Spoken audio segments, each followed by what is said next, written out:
Hey guys, it's Tim Shermack, and welcome back to another episode of the Platform Marketing Show. I'm joined today by Thom Collier, a realtor in Knox County, Ohio. Tom, welcome to the show. Thanks, Tim. Thanks for having me. Now, Tom and I are going to have a really interesting conversation today on the Platform Marketing Show because Tom is not one of those super exciting, sexy, quick case studies, success stories where he signed up for the platform marketing program and immediately had, life-changing results within 90 days. I think a lot of marketing companies and programs want people to think that quick results are possible and even probable. Like, hey, if you sign up for this or that, you can have closings or you can have listings within 6 weeks or within 90 days or whatever. And usually that's just not the reality.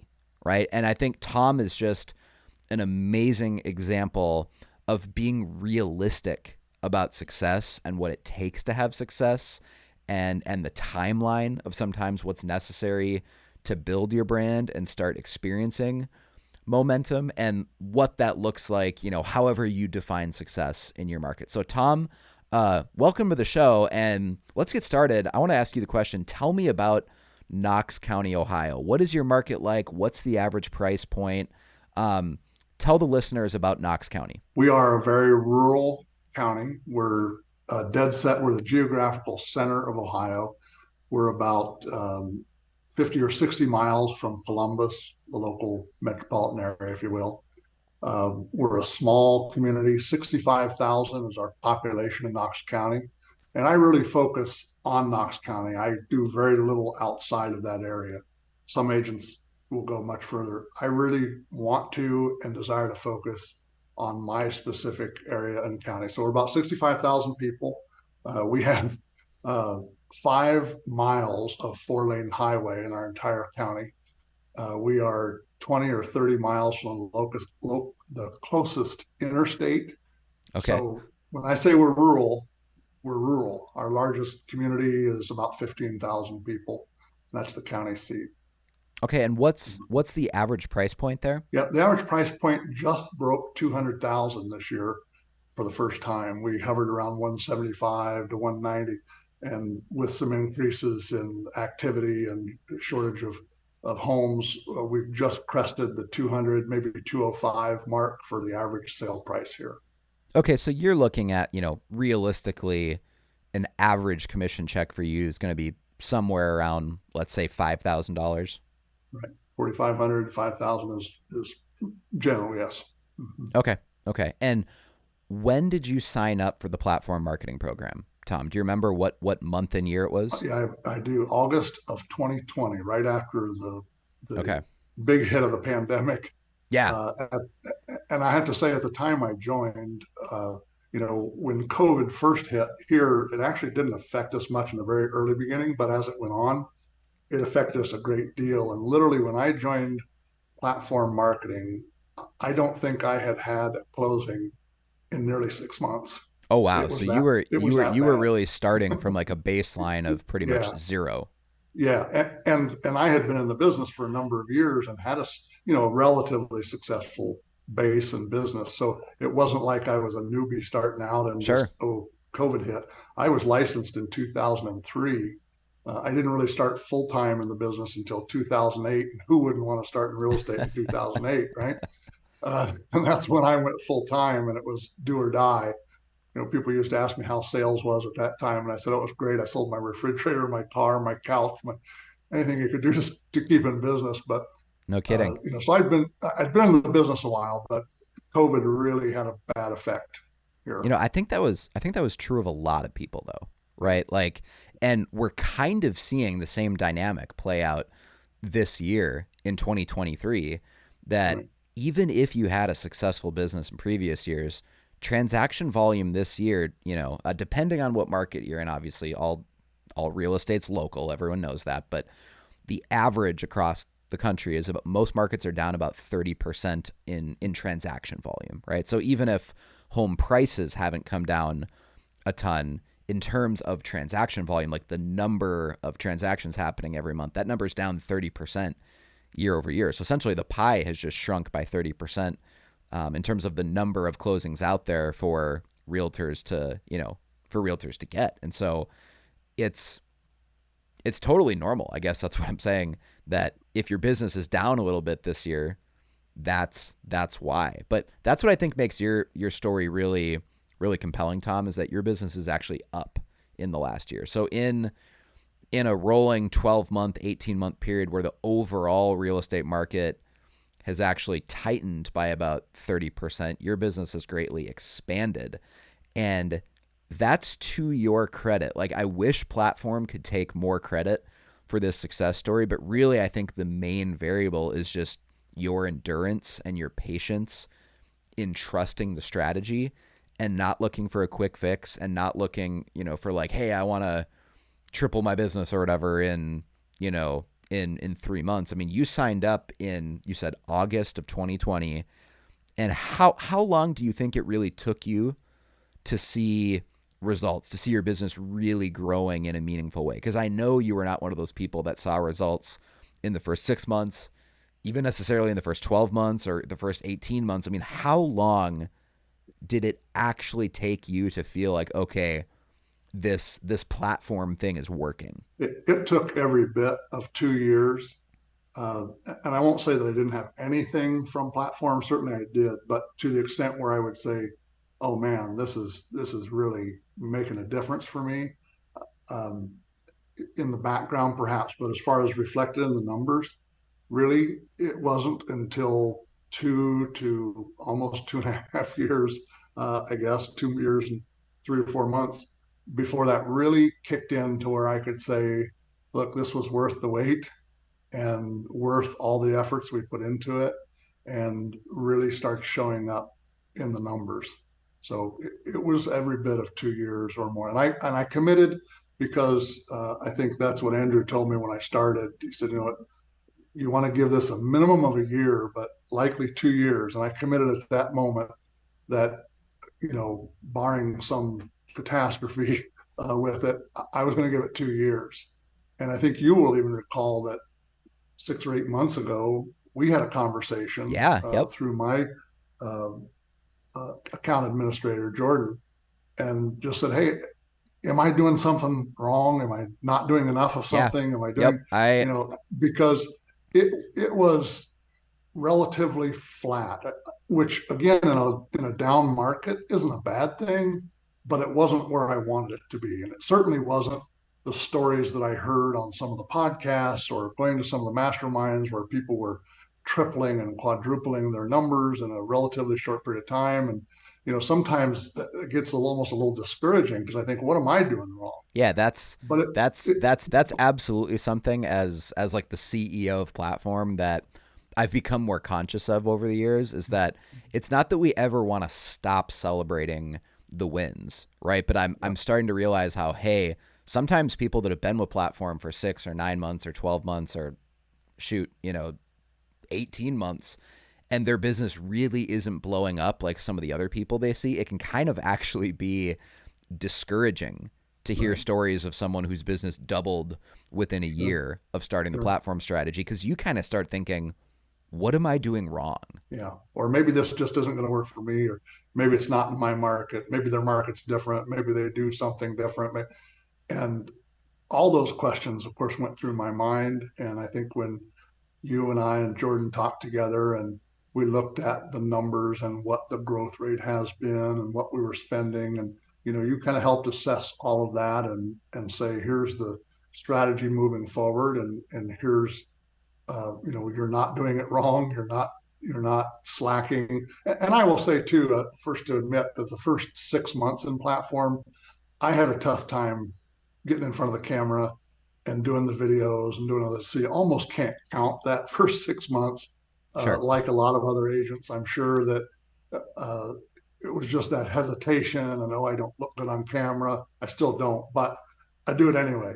I don't sound good on camera, or I don't like the sound of my own voice, or I think this is going to be, all those things aside. Once you get over yourself and you really implement the platform strategy, I'm a perfect example of the success that can happen. So when I say it took 2+ years, really you could subtract that first 6 months, because while I was doing it, while I was active in it, I wasn't to the point of what I've been in the last 12 months to 16 months. So Tom, I'm actually curious as the, founder CEO platform, when someone says I'm going to commit to this for 2 years, that's an extraordinary statement to make about a marketing company, that you're just, I'm going to commit for 2 years. I mean, most people, if they give any sort of minimum at all or any sort of commitment, usually what they say is, I'm going to see if this works for 90 days, or I'm going to give it Yeah. 6 months and see if it works. And if they're, particularly ambitious, they might say, I'm going to give this 12 months to work. And if I don't see results in a year, then I'll quit. And I think that's a totally reasonable perspective, to give something 12 months.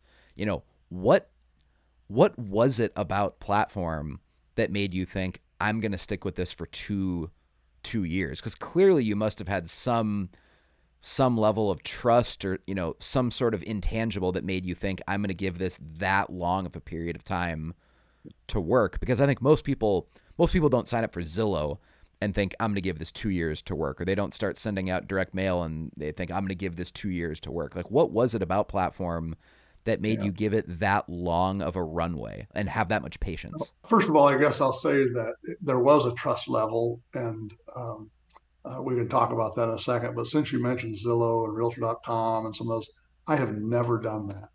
I've never paid for a lead. I am hesitant and have done very few of the referral networks where they take 25, 30, 40% Sure, of a sure. commission.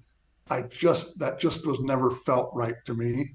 You know, I'm not it's saying it's it's not good. I've got a lot of yeah, agents yeah, that do and that and have I success. will I will say too about those companies, like OpCity, and even Realtor.com was, doing that. Like, notice that a lot of those companies are started in markets like the Bay Area or Austin, Right, Texas, where right, homes are like 700, $800,000. So if, like, the right, average commission is right, already $20,000, so if you give right. away a 35% referral fee, it's like, well, whatever, you're still left with almost $15,000. But honestly, the math just doesn't work in much of the country, because if you're dealing with commissions that are $5,000 and you give away 35%, well, pretty quickly you're kind of like, why am I even showing this person homes Right.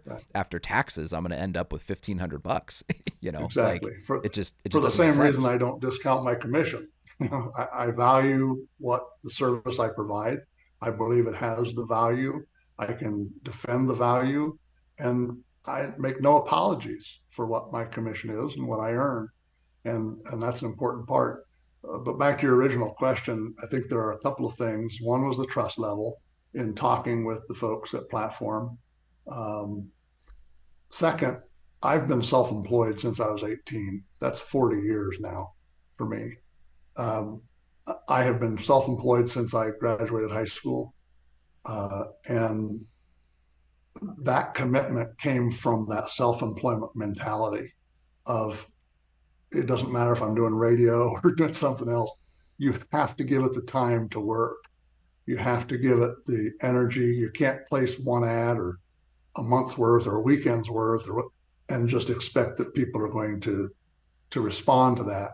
It has to be that spaced repetition. And social media is huge today. We didn't experience that until the last 10 years or so, or less in our lives. And what a great way! This would be like being in the beginning of television and being able to afford to run television ads or Super Yeah. Bowl commercials. Yep. Early on. I mean, that's where we are as I look at it in this market.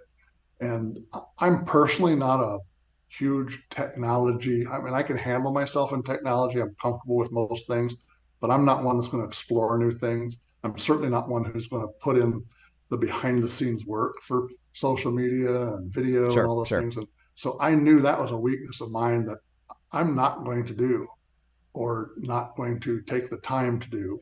And so that was a good fit. But I think the other thing that for me was huge is that platform came across to me as something I could embrace because it was an extension of who I already am. Somebody who likes to promote small business, somebody who likes to promote their local community, who wants to be seen as a part of the community and help the community. And it wasn't all about me. One of the things that drives me crazy is when I go on social media and I see some of my fellow agents from other brokerages who are, posting things like, "Hey, sold another one. Who's next?" And I'm thinking, to me, that sounds just so wrong about who's next. In other words, who can I do next? And Yep. that just doesn't fit with me. And you see the same people, posting, with their sold sign, and there's nothing wrong with that. They Right, want to right, right. celebrate the fact that somebody sold, but that isn't the majority or the face of my marketing. It may be a part of it, but it's certainly not the majority. It's not what people are going to see me as. And so that promotion of the community, I've been involved in our community for many, many years. I still think that when a most realtors post on, let's say Facebook that, hey, last year I sold Yeah, $8 million worth of real estate, or my, like they talk about their sales volume, right? I'm pretty sure the average person who sees that, who is not a real estate agent, when yeah, they say that, hey, my total production was 8 million, I think a lot of people are still confused, and they actually don't even realize, did that realtor make $8 million last year? right. Like, they actually don't Yeah, understand that you're just adding yeah, up the total yeah, cost of all the homes that you sold, because no other business right, talks about its numbers by adding up the gross volume of the value of what they sold. That's almost unique to real estate agents, that right. they add it up that way. And I think the honest reason is because it just sounds impressive, That's right. right? And in fact, the same thing with our local MLS markets. And that's another thing. Our MLS is very small. It's just Knox County, but I have to belong to five MLSs because I'm in the center of Oh, so many other MLSs: Cleveland MLS, Columbus MLS, Mansfield MLS, Ashland. They all have different MLSs, and I have to be a part of all of those because we go just across the border, and many of the sure, listings that I show are not in our MLS; they're in some other MLS, and so I have to search them another. So that's another piece of it. But my point is, every MLS has their presidential award, their pinnacle award, their whatever the award is. I almost want to vomit thinking about paying $85 to submit my number so somebody can give me a plaque with my name and some level on yeah, that no one it. cares about. Nobody cares, but I know that's important to some people, and hallelujah, I got a wall full of plaques of other things that I'm happy with. I don't need one every year to tell me what my volume was. I track everything, don't get me wrong. I keep very close tabs Sure, on my sure. numbers. I track everything. Yeah, if And there's like a if there's a $99 application fee for applying for whatever awards, right? Your business would be so much better off yeah, if you took that $100 and yeah, just went to your local cafe or coffee shop one day yes, and just pointed out everyone who's ordering and say, hey guys, I've got the next $100 of order on me. that's That right, would spread far more word of mouth about you and your personal brand than applying for right. some dumb award that, That's no right. one no one That cares about. 12 other agents, that 12 other agents are going to have the same picture on their Right. post. Right. Yeah. And our company gives out some awards, and they're very nice. And I go and I receive it, but I didn't pay for that Yeah, to give sure. it. They gave it as an honor, and I put it up. That's super. But I don't base all my marketing on that. But you're absolutely right. There's something so phony about that to me. Now, when So, when you say, Tom, that was kind of initially what attracted you to platform, or what made you give it that 2 years worth of patience, mhm. go into detail on that for me. About, you said that platform kind of valued featuring small businesses and featuring the community versus talking about yourself. Yeah, Maybe for someone who's listening to this podcast right now who isn't yet working with platform, how would you explain that to them about how the platform marketing strategy is different compared to just marketing approaches where you talk about yourself all the time? yeah. So to do that, let me give a little bit of background for me and where I come from. In addition to being self-employed since I was 18 in my home community, I'm the youngest of nine children. All grew up here. All my siblings moved away. My parents have since passed, and I'm the only one left here. But this has been my community and a community that I love. And because of that, I've been involved in lots of local organizations, volunteer groups, presidents of lots of organizations, uh, professional organizations, nonprofits, service clubs. That's been my passion.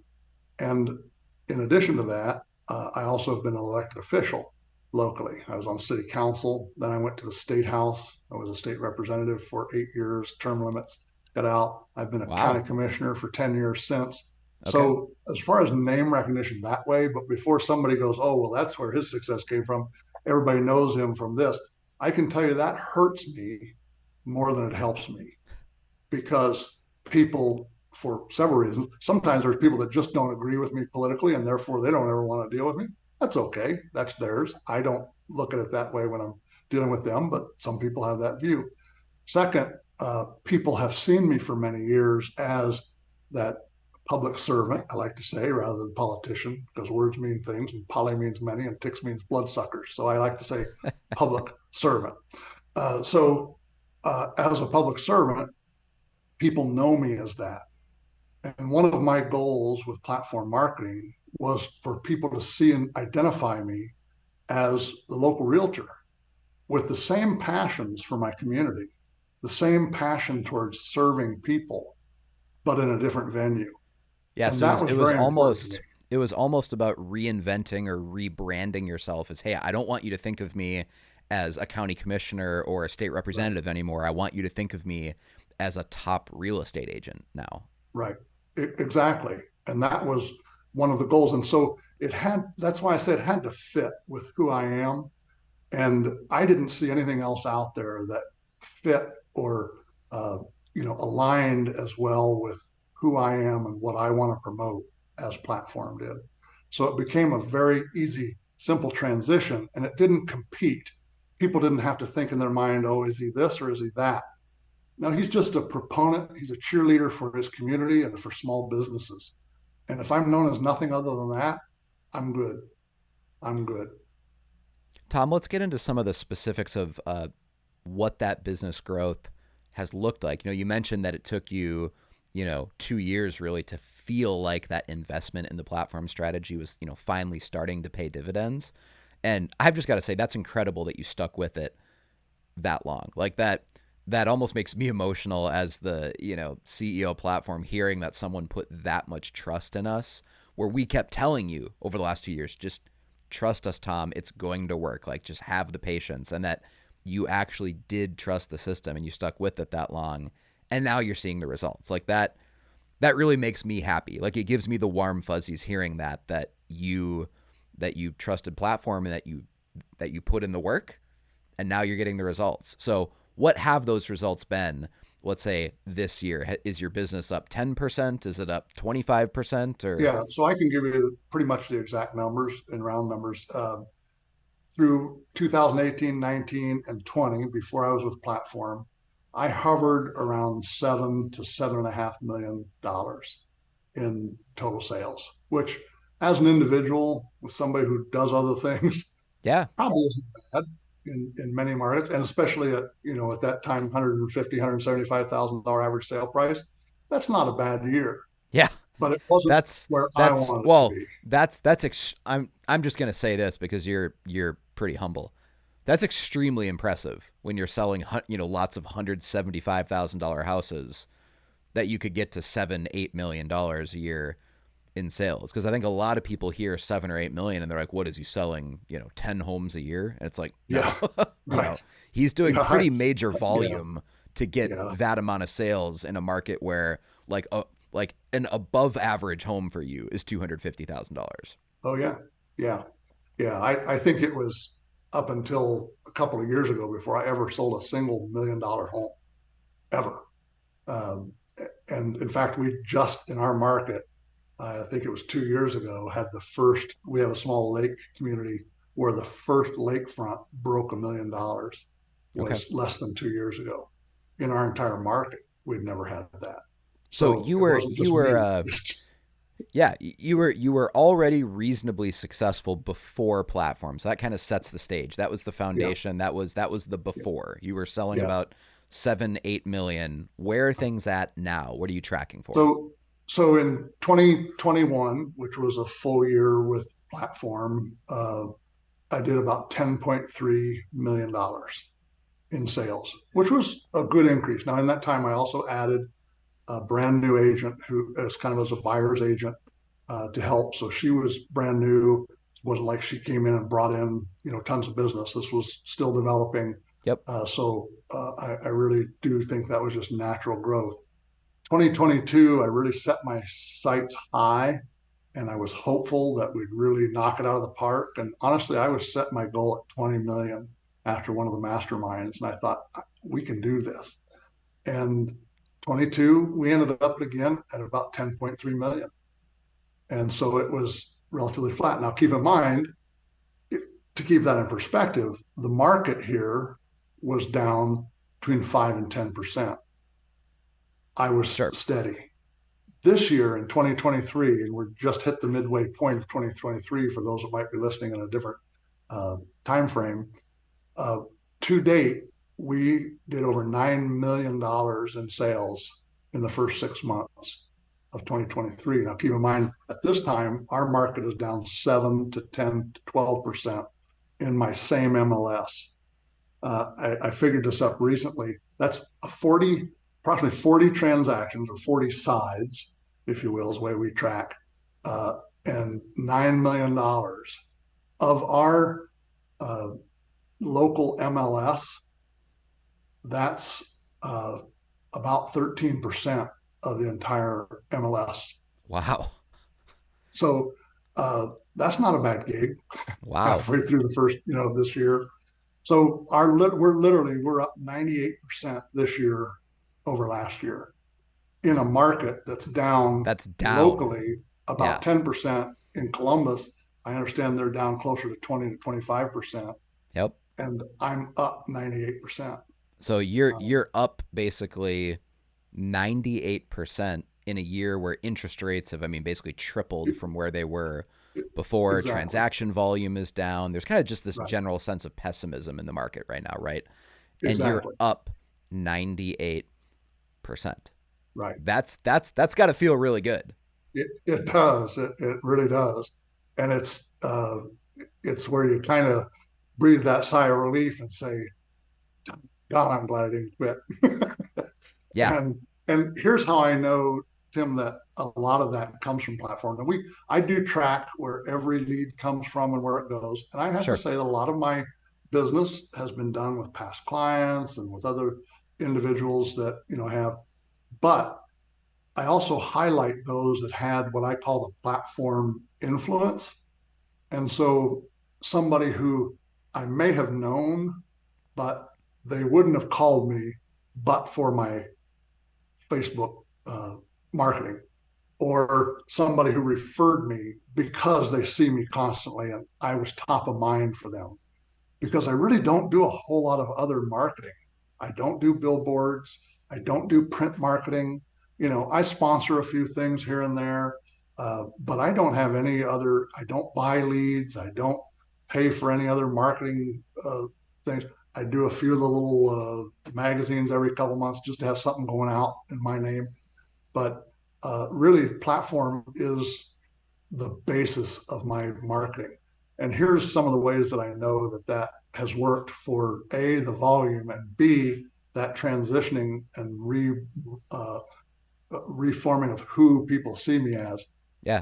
About a month ago, I walked into the local grocery store where I go frequently, and a woman and her son walked past and she smiled and said, "Oh, hello." And, I said, "Hello." That's not abnormal. Except I heard them as I walked by. The little boy says, "How do you know him?" And she says, "We see him on Facebook." And I That's thought, awesome. hallelujah, this is working, right? It wasn't, oh, I had his sign in my yard the last election. So it was, we see him on Facebook. And just a couple of weeks ago, I was doing some work around the house. It was a holiday weekend, and I had to run to Lowe's to get something. And I stopped at a food truck, and I was all grungy from doing yard work and things. And I walked up to get something that wasn't just normal fast food. And the woman at the counter lit up, and she said, "Aren't you that famous realtor?" And I said, "Well, I guess so." She said, "Can we get your picture so that Oh, we no can way. post That's it on awesome. our social media that That's you awesome. came to our booth?" And I was like, "Wow, that's different." Because, again, in past, it might have been, "Oh, look, there's, there's the commissioner, or there's the state rep, or there. But now it's, aren't you that famous realtor? And That's great. that's great. And I have to believe that being a realtor at election time will help me a whole lot more than being an elected official when it comes time to picking a realtor. So I like the reverse a whole lot better. So that's how I know that it's come around, come full circle, and people do recognize, and people start quoting to me some of my ads. In fact, sometimes they'll talk to me about things. I think, what are they talking about? And I'll go, oh, that was my recent ad that, you know, that went out. Yeah, And so when it's initiated from them to me versus me having to recite something, right. that's when you know it's working. And so you know that people are actually telling you in real life, whether you're at the grocery store or shopping somewhere, at church or at a local sports game, whatever. People are telling you about, oh, I loved your Facebook ad or I love that video. So Yes, you know it's working. And also the proof is in the numbers too, because right. I think it's important to point out that to put it in straightforward terms, your business was at about 7 million before platform, and this year you're on pace to do somewhere between 18, 19, maybe even $20 million. Right, And everyone knows that, yeah, your business could, organically grow from 7 to maybe 8 or 9 million. Like most years you'll have a little bit of variance, right? Of, oh, I did 8, next year I did 9, next year I did 6.8, next year I did 9.2, whatever, right? You kind of have a little bit of variance, but no one's business randomly spontaneously grows from 7 million to 19 million. Like right, obviously the marketing that you are doing in the community is what's making the difference. right. So, uh, And and can I say I'm not spending any more with my ads and things, but I'm doing more of them. So sure, sure. So more volume of content. far It's not more content. And that okay. was a So commitment that I made about a year ago. We set the goals of how many uh, walk through or showing videos we want to sure, do, how many historical videos we want to do, or posts, I should say, how many picture posts, how many just Tom being Tom posts we're going to do.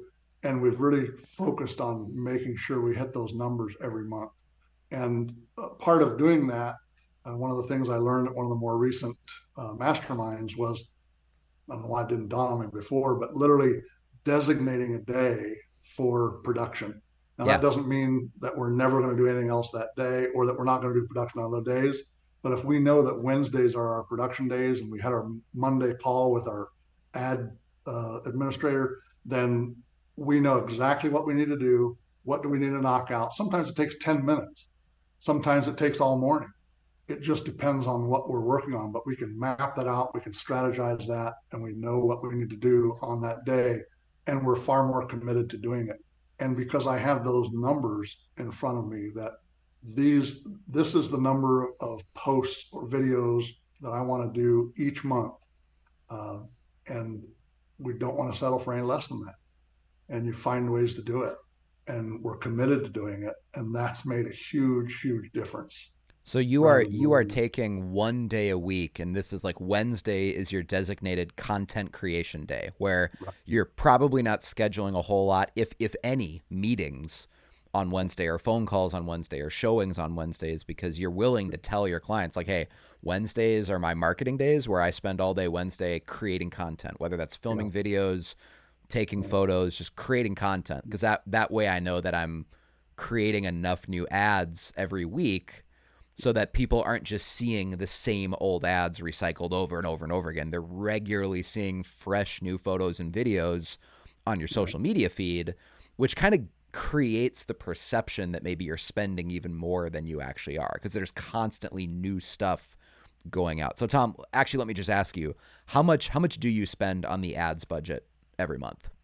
I knew that was probably going to be a question. My answer is I don't know. You'd have to Okay. ask my ads manager. I really don't.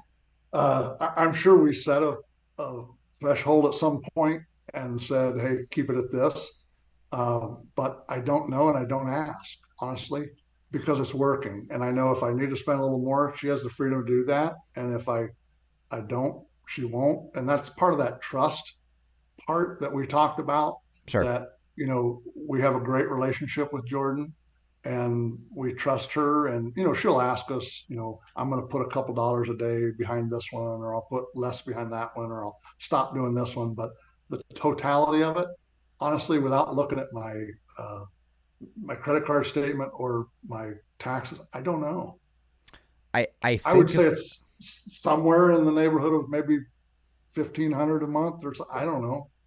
I don't yeah, know. I think if I remember I talking to Jordan, you're probably averaging spending $1,000 to $1,200 a month Okay. on the ads. I mean, maybe that's Yeah. changed since I last talked to her, but I think it was around 1,000 to 1,200. So Yeah. again, Yeah. if you're listening to this, ask yourself, would investing $1,200 a month in ad spend, let's say, is that worth it if it grew my business from 7 million to 19 million? And I would think the answer is yes. Yeah. Yeah. You just have Yeah. to have the patience Yeah. that it's not going to work in the first 90 days. It's probably not going to work Right. in the first 6 months. Tom didn't really see the business start to really, really grow in a meaningful way until about 2 years in. Now, obviously, your business Yeah. grew from 7 to 10 million, but that's not necessarily like earth shattering growth going from 7 to 10, Yeah. but going from 7 to 19 or 20 million Right. is. Right. Right. But 25% growth isn't anything to sneeze at either, when you look at it. But Sure, sure. uh, it's consistent and it helped keep up. And that's part of the reason we knew it was working. But one of the things that you said to me in our conversation a few months back, and you may remember this, we were talking about how many leads we've generated, how many, I guess not really followers, but how many folks we have Yep. in our retargeting group, and how many people are seeing our ads. When we tallied it up based on the population, I think you mentioned that on average, 3 to 5% of people in any given market are looking to either buy or sell real estate, which is probably a pretty reasonable number. And I think we had, I don't know, we had like 5 times that many in our retargeting group. So when you think about it from those terms, it's no wonder I'm capturing, somewhere close to 15% of the market share, is because I pretty much have everybody. They may not use me, but everybody who's probably looking at buying or selling is seeing me. Knows who you are. Yep. Exactly. And that's important. I remember way back in the 70s, you probably don't remember the 70s, but when when there was a Tom, do you car mean the dealer the in 19 Columbus. 1970s or the 1870s? Yeah, Just kidding. Just kidding. the 1970s. When there was a car dealer who was being interviewed locally. And I'll never forget this. I was young, wasn't even out of school yet, but I remember him being interviewed, and people, he was like top of mind. He was the number one name in Columbus market. And they said, how do you do that? How do you market yourself? And of course, that time radio was the big thing. Everybody listened to radio. And he said, I spend, if my marketing budget is, $10,000, is I spend 30% of it over the 30 days, and I spend 60 or 70% of it in a 3 or 4 day period, so that you can't be alive in Central Ohio and not know that we exist. And I Sure. thought, oh, that's a pretty cool concept. I'm thinking about his whole idea was market saturation for a given period of time, and then the repetitiveness of that every month, every year. And that's really what platform gives us, although a much more balanced approach to it. But we have that constant top of mind. Every good realtor knows that even your friends and neighbors are going to call whoever is top of mind to them, even if it's their neighbor, not their neighbor or their closest friend. Right. They're going to call who is top of mind when they think about real estate. Everybody probably knows 5 or 6. I mean, we have 125 agents in our local small MLS, 65,000 people. That's like what one in every 60 or so Yeah. is an agent. So everybody knows somebody who's an agent, but who's top of mind and who do they think is going to deliver the best service to them? And that's the important part of platform marketing, is that we're constantly in front of them, giving them good information, not just, ooh, look at me, but it's look at us, look at our community, look at what we can provide. How can I educate you about real estate? How can I educate you about the market? How can I educate you about interest rates and about, mortgages, and give tidbits of information that are helpful and useful as you say, they're ads that don't look like ads. Yep, They, that's the name of the game. Ads that yes, don't look like ads. right, You know, I've said before, and you kind of hinted at this, Tom, that most people in most communities know usually five or six realtors, but they probably know really well two or three of those realtors. So it's not even that you know if you live in an area that has 120 agents in your local association, you're not really competing against the 120. You're honestly at any given time, most people know five or six realtors, but they know two or three of them well enough to where those are the two or three that they're probably considering, not even on the basis of merit.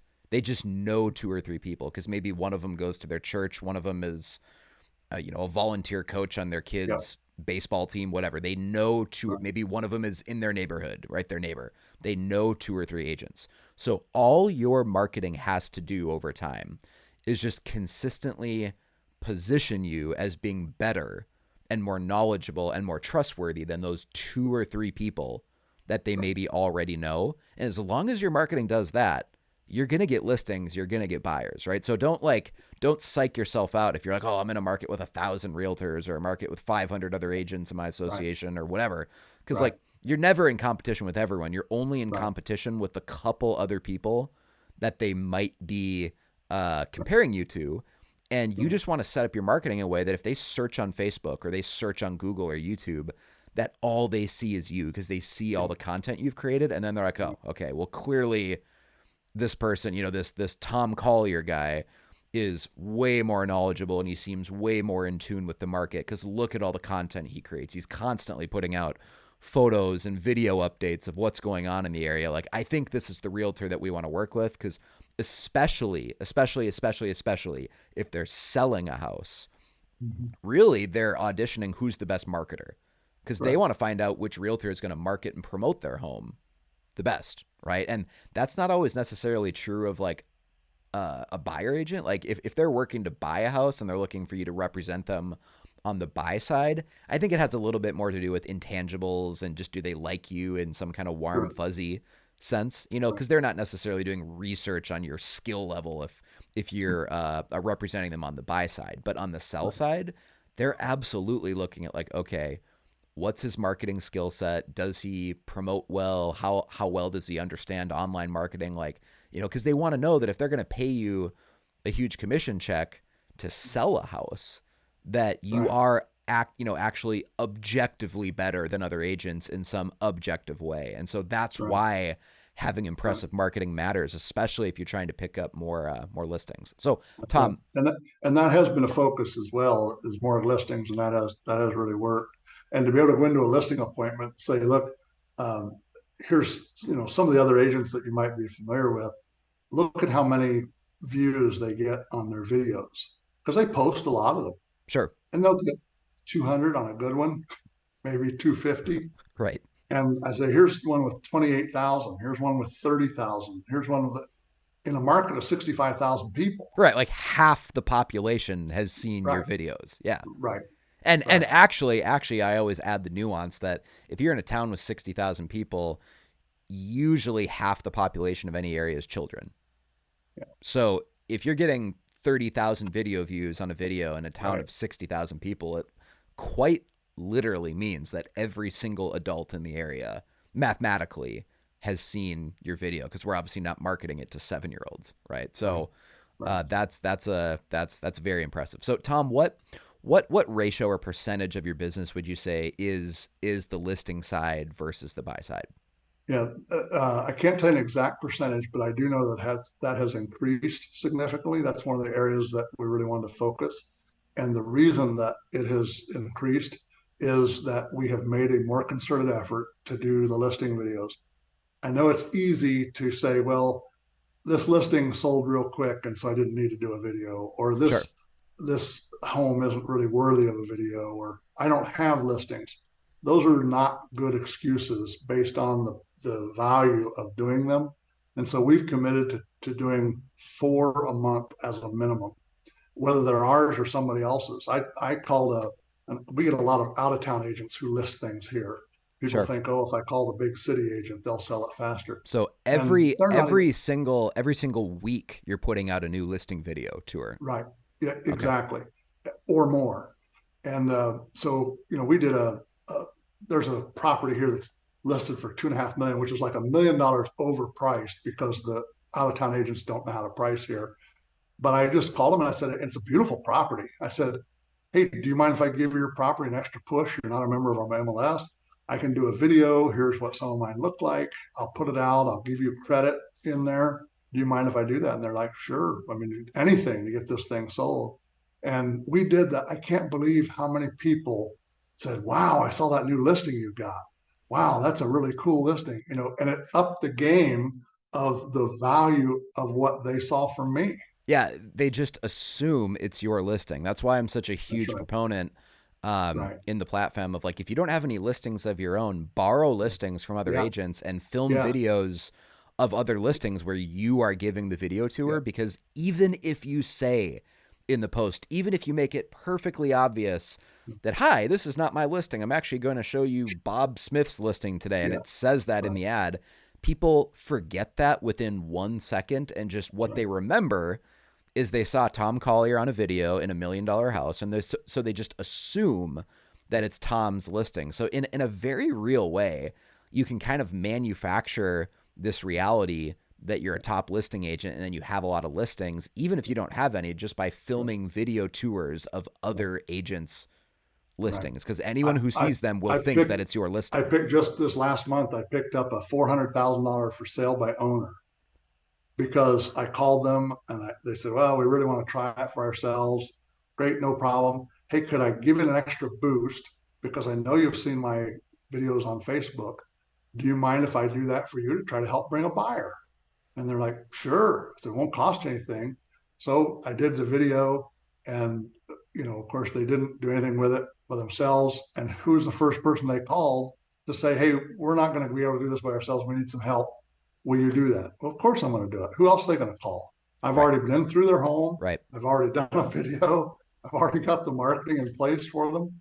Of course they're going to call me. And we got that under contract that'll close here in a couple of weeks. So, Now, I it, also want to draw attention to the fact that you said that was a $400,000 listing, because right. in a market where the average house is 200,000 or less, I want you to imagine if you're hearing that and you're in a market where, let's say, your average is 400,000, that would be the equivalent of you picking up an $800,000 listing, because it's twice the price of his average, the average home in his market. So that's how well this strategy works, is even in those higher price points in your market, you can still kind of like create that perception by just filming as many listing videos as possible, even if they're not your listings. Right. Yeah. And if I could mention something else that I picked up at a mastermind that is kind of a side. When you go to the masterminds, they're hard to describe, and I really do appreciate them, and I'll never miss one. Um, but and I can't remember the gentleman's name. I think from the Northwest, who talked about sponsoring the little league team and how he handled that. Oh, You know, that was Brandon Smith from Brandon Montana. Smith. Thank you. And so I sponsored an 8U softball team, right? It's $350 that buys the t-shirts and puts your logo on it. Game over. It's basically a bunch of first graders. But yeah, exactly. Game over for most people. Well, we did exactly what he talked about. We sent out a draft letter, and I said, your coaches have chosen you because of your work ethic and your strengths and their abilities and your willingness to learn. And I sent this out to, I don't know, there's 11 or 12 kids on the team, and sent this letter out to their parents. And we had parents taking pictures of that letter and posting it on social media saying, we got a draft letter for our 7-year-old daughter, who's an 8U softball. Then we had a little pizza party for them at their first practice. And then I went online on Amazon and got, I don't know, a bunch of little trinkets with softball stuff, little rubber bracelets and, Sure, sure. hair ties and things that girls love. And so every game I'm passing these little things out. Or I got, I went to Wendy's and I said, hey, I'm looking for some certificates I can hand out to the softball team. And I said, here, have a bunch of these for free Frosties. And so after one game, I'm handing out free Frosties to every kid. And the parents are like amazed. Then I hired a high school graduate who's just graduated this year. I pay him $20 a game. He comes with his camera, photographs, and posts the stats and the pictures on Facebook because parents want to watch the game, not take Yeah. pictures, although they do Yeah. take pictures. Yeah. And they can't, I mean, if it's not out like within, you know, 15, 16 hours, I'm getting texts about where are the pictures? How come this game isn't posted yet? You're posting updates about the games with these photos as if it's like a varsity softball game. Exactly. You know, like Exactly. Jill drove in the winning RBI with a single to Right. left field in the bottom of the ninth, and you're like writing a narrative about the game Exactly. as if you're a sports journalist talking about an actual varsity game. And remember, Right. this isn't like junior high softball No. players. You're talking about first graders. Like they can Yes. barely walk, And you I'm know. telling you, every parent and grandparent and cousin and aunt and follows this page. And tomorrow is their year-end party that they get together, and so we're helping sponsor that and underwrite that to make it a big deal. I'm going to do it again in the fall for the same kind of group, but so easy. And they had what 12, 15 games, cost me $20 a game, plus the little trinkets and a little bit of time sending out that draft letter. Yep. And I'm telling you, I have parents coming up to me after every game saying, "We've never seen a sponsor do anything like this. This is amazing what you're Yeah, doing you for were these you kids. were This is actually involved in their season. You didn't just cut a That's check right. for three hundred That's fifty right. dollars and call it good. You actually got involved. Let's say that you Right. spent, I don't know, with all the random frosties and stuff. Let's just say that you spent $1,000. It sounds like you didn't. It was probably much I less than didn't. that. Nowhere But close. Right. let's just say that you spent $1,000. Right. Like you are going to get so much more of a return from getting involved the way that you did because the word of mouth, like the lasting effect of the word of mouth of all these people talking about you. I mean, obviously, if one of them sells their house in the next couple years, they're going to Right. call you, right? They're not going to Absolutely. call Right. any other agent. So I think it's when you do interesting things in real life, Yeah. that's what makes the most compelling retargeting ads. Because if you Absolutely. talk about that in your ads, those ads will perform better because they're Right. actually reflecting something interesting that you're doing, you know, in real life. So speaking of those ads, Tom, I wanted to ask you what if you could narrow it down to like I don't know two or three. What are your two or three favorite ads you've run with platform over the last couple years that got the most engagement where people were actually coming up to you in real life and telling you, "Oh, I love this ad or I love this video," you know, whatever. What are your two or three Yeah. favorite platform ads of all time that you've run? We took the Olympic ad a little further than most people, and I compared Paris, France for their 2004 Olympics to Knox County. They have the Eiffel Tower, we have the Raston Tower, which is a big tower in the middle of the park that we have. And I got pictures and videos in front of each one of these things. And they have, their historical museums and historical theaters. And look, here's our historical theater. And just compare and contrast those all throughout. I put on some red, white, and blue bandanas and wristbands and went out to the track and flew my Olympic flag, Yeah, yeah. and that I have to say got a lot of feedback. It was both corny Yeah, and yeah. fun, and people enjoyed that. That was a lot of fun to do. The God made a small business owner, so God made a small business owner on the eighth day. That one got a lot of traction. Appreciating. Uh, we recently did something and it wasn't a video, but we did an ad to appreciate. I think June 15th or 17th or something was National Garbage Man's Day, where you're Okay. supposed to thank your garbage man. So we did a post, and there's only like 30 in all of Knox County. So we literally gave them a certificate to go to the local restaurant to get free lunch any day over the like a week long period. And they just redeemed the certificate, and then we went to the restaurant and paid them the $250 of what they consumed. Sure. And we encourage people to tip their garbage man over this period. And people say, "Well, I never thought about that," or I really appreciate my garbage man, but never, how do you tip them? How do you do this? This is really cool.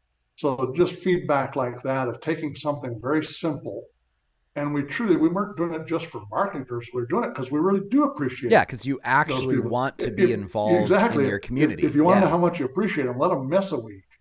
Then you know how much you appreciate them because we're all up in arms. So little things like that, and trying to find people who we can appreciate and show value to, who wouldn't get it otherwise. And again, it has nothing to do with real estate directly, but it has everything to do with who we are and who our community is and who people want to do business with, because people do business with people they like and people they trust. And all of this is about building trust.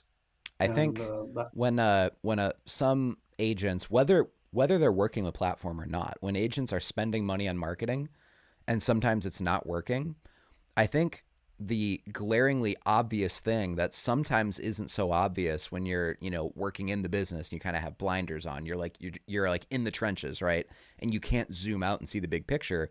It's that you're spending money on marketing talking about uninteresting things. Like, what are you mm-hmm, actually doing in real life right, that's interesting enough to talk about in your ads? Because right, sometimes people spend a bunch of money on, Facebook ads, Instagram, YouTube, Twitter, direct mail, whatever, but they're not actually doing anything interesting in real life. So their ads are just right, therefore talking about them, and they're talking about their right, brand, and they're talking about right, how many homes they sold. It's like, well, right, that's not interesting. So obviously those ads are not going to perform very well because they look like ads, that's right? right, But if you're really involved in your community, like, you said, you're helping organize, awareness and buying lunches for the garbage men in your community, and you're sponsoring and getting super involved in like first grade softball teams, and you're just so involved in your community. Well, all you have to do is talk about that in your marketing, because you're not bragging about yourself, you're really right, talking about the community, and that right, makes your marketing way, way, way more interesting, so you actually get more reach and more engagement with an even smaller smaller budget. So, Tom, the last question I wanted to ask you is, I want to bring this conversation full circle to that you stuck it out for over 2 years with platform before you really got the, radical growth in your business that you were looking for, going from 7 million to, like on pace for 19, 20 million this year. Like, that didn't happen in the first 6 months. It didn't happen in the first year. It didn't even happen in the first 2 years. It took you 2 years to really feel like that momentum was kicking in. What advice or what encouragement would you share with someone who maybe recently signed up for platform in the last year, in the last 6 months, and they're kind of in that ramp up period too? Like, they're not yet seeing the results that maybe they've heard other people at masterminds talk about, or they've heard other podcast episodes where someone says, "Oh, my business doubled or tripled or whatever," and they're kind of starting to get frustrated because they're like, yeah. why is it not happening for me? Because you were dealing with those doubts not for 6 months or a year, but for, frankly, over 2 years. What perspective or what encouragement would you share with them so that they stick it out like you did and hopefully get the results that you have because of your patience? Uh, I would say don't just stick it out time wise, stick it out effort wise. Put the effort into it that your ads manager, your account manager talks with you about. Make a commitment to do X number, whatever your number is, 3 videos a month, 4 videos a month, whatever it is. Get with your account manager and say, what's a reasonable goal to have with this? And work that plan. And the second thing I'd say is, a lot of people say, well, get to a mastermind. And I encourage that 100%. But the extra value of mastermind is talking with other agents. And certainly the people you bring in are phenomenal. I take pages and pages of notes and review those. I don't want to take anything away from that. But the value of getting with other agents who have committed to the process and who have experienced success, don't compare your market or your time frame or in it. Compare your activity level. That's the comparison to make. That's how you'll know, well, if this is or isn't working for me. It's not that it's not working. It's probably that we're not working it and or that's you a haven't given really it good the point. sufficient amount of time. That's a really good point because one takeaway that I think I have every year is when we talk to people who have made the platform Hall of Fame that get inducted into the Hall of Fame every year. Almost every time I ask them how many pieces of content are you creating every week, the answer is most people will say, oh, 2 to 3 pieces a week every week. You know, they're not putting up one new ad a week. It's usually 2 or 3. So if someone is putting up one ad a week, they're literally double or tripling the amount of content that you are putting out into the world. And so, of Yeah, course, their business is going to grow faster right, than right. yours is, even if your budget is the same. Yeah, that's right. And, and along those lines, one of the things we found successful, I don't know that other agents have done this, um, but I think it's a great idea. We have a lots of, in our rural area, you have lots of little burgs and villages and little crossroad towns or towns that used to exist that aren't even there anymore, but maybe there's a road named after it. And so I paid a local historian, I think I paid him $300, and he did 31 paragraph synopses or little history, if you will, Sure. of each of those little communities and their history, how they got their name, or who founded it, or how the, and there may be a paragraph or two. And so I'll Okay. picture myself in front of one of the buildings, or maybe just on the roadway, or in front of the welcome to, you know, gone sign, and put a little historical post. People absolutely love those. They share them. They say, wow, I didn't know this. This is cool information. And again, has nothing to do with real estate, but they're what I call our pocket posts that if I did miss a week or I'm on vacation like I was last week, I could send Jordan a couple of those and say, hey, put these in where you need to if we don't have enough content sometimes. And Yeah. she just Yep. kind of keeps those in her pocket until they're needed. And we throw those in, and particularly in the winter when it's a little slower and makes it a little more difficult for us Sure. in the northern parts of the U.S. to get listing videos and other things. Those are perfect ads to put out there that are very simple to put together, and they draw a lot of attention, and they're perfect in those off seasons, if you will. That's just another ad idea that I think is good. And um, but to encourage new agents, listen, it's easy. I was there. I was the one listening to those podcasts and thinks, man, I must be an idiot because these people are having all this success and they're obviously doing something I'm not. That or they're lying, and I know they're not lying because I talk to them. I know them, and I visited with them, and getting together even within other Central Ohio platform agents and getting together and talking about some of the ideas. But I encourage you to talk with agents who have been in longer, have committed, and have done it versus just talking to somebody else who's also been in only 3 months or 6 months. That probably isn't going to be the best counsel or use of your time. Talk with the people who have committed and who have had success.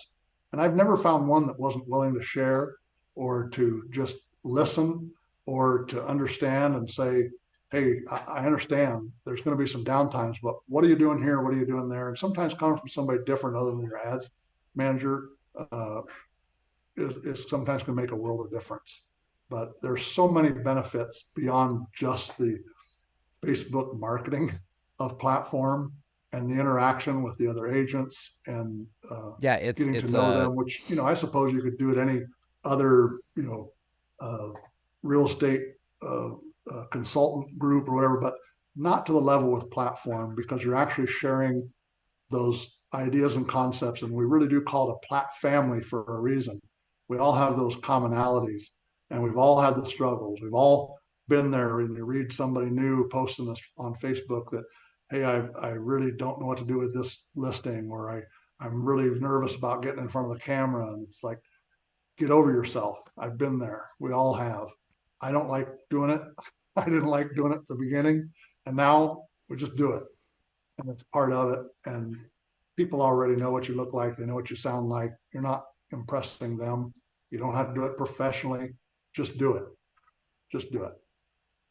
well, Tom, I'm thrilled for your success. Like genuinely thrilled. We've talked behind the scenes of the platform team like over the last year. Like I think I can speak for the entire team that like the person we most wanted to have success that we knew was kind of like teetering was you. We were all like, man, I want Thom Collier to blow up. I want Thom Collier to be the next success story because he's just such a nice guy. Like all of us just have been rooting for you so much behind the scenes, wanting your business to really blow up. And so like this episode when it goes live is going to actually bring a lot of smiles to the platform team, knowing that, hey, Thom stuck it out and it was worth it for him. Like, I mean, we've all just been rooting for you so much behind the scenes. And so we're all really stoked that your Well, business thank you.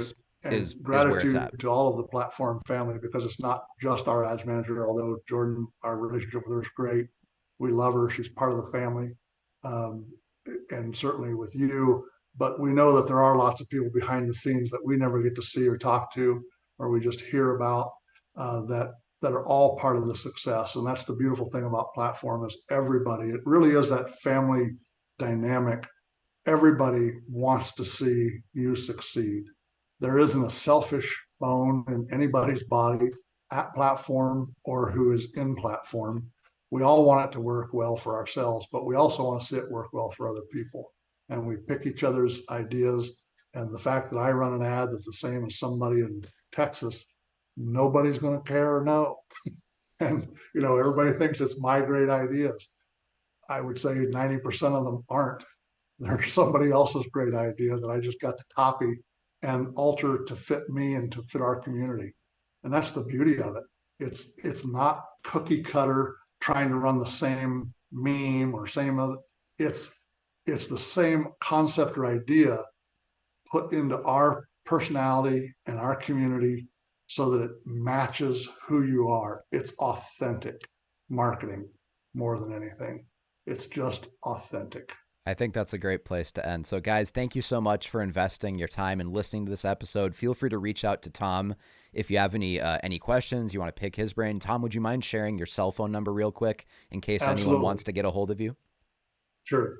It's 740-627-1544, or you can go to Thom, Thom, Collier Realtor on Facebook, and you'll find us and be glad to talk with you anytime. We're all interested in your success, and your success helps all the rest of it. I'm excited for the future of platform, the things that you have coming.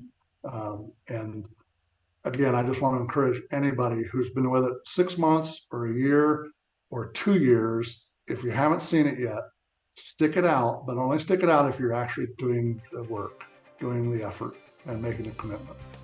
Yep, I It'll think, come back. Thom, you are proof that platform works if you do. That's right. So, guys, thank you. We'll see you on the next episode of the Platform Marketing Show.